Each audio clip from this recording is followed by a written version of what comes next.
இன்றைக்கி என்ன கதைன்னா, நம்ம டீம் பசங்க, நம்ம தலைவர், செயலாளர், நம்ம கிரிக்கெட்டு கேப்டன், வைஸ் கேப்டன் இவங்க எல்லாருமே சேர்ந்து இன்றைக்கி ஊருக்குள்ளே ஃபுல்லாக அலைஞ்சிருக்காங்க. அது எதுக்காக இந்த நோட்டீஸ் எடுத்து அலைய தம்பி?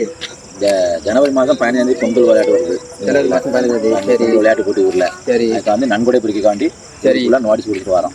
கொடுத்துட்டு வரியா? நோட்டீஸ் நன்கொடைக்காக போய் நோட்டீஸ் கொடுத்தாச்சு. பொதுமக்கள் தெரியப்படுத்தும், ஊர் மக்களுக்கு விளையாட்டு போட்டி இருக்குன்னு தெரியப்படுத்திட்டு வரோம். விளையாட்டு போட்டி இருக்குன்னு சொல்லி தெரியப்படுத்தாது நன்கொடை இது பண்ணுதியா? சரி, இப்போ என்னென்ன விளையாட்டு போட்டிலாம் நீங்கள் வைக்கியா? சின்ன பிள்ளைகளுக்கு வந்து ஒன்றாங்கள தெரிஞ்சப்பனாக்கி தனித்தனியாக ஓட்ட பண்ணுவோம். சரி, ஊற்றில் நூல் கொடுத்தல், சரி, மாதிரிலாம் கொடுப்போம். மாதிரி பெரிய ஆளுகளுக்கு வந்து சாயந்தரம் ஒரு 3 மணிக்குள்ள நடக்கும். பொம்பளை ஆளுகளுக்கு சரி, அவங்களுக்கு வந்து தனித்தனியாக எல்லா பசங்களும் சேர்ந்து நடத்துவாங்க. சரி. இந்த நிகழ்ச்சி வந்து எப்போ ஆரம்பிக்கும்? டைம் காலைல 8 மணிக்கு ஆரம்பிச்சு சாயந்தரம் 7 மணி வரைக்கும் நடக்கும். 7 மணி வரைக்கும் 7 மணிக்கு மேலே வந்து இப்போ பரிசளிப்பு விழா மாதிரி கலை நிகழ்ச்சி அந்த மாதிரி நடக்கும். அந்த மாதிரி நடக்கும். கலை நிகழ்ச்சி பரிசளிப்பு 7 மணிக்கு ஸ்டார்ட் ஆயிரும். ஒரு 10 மணி நேரம் நடக்கும்.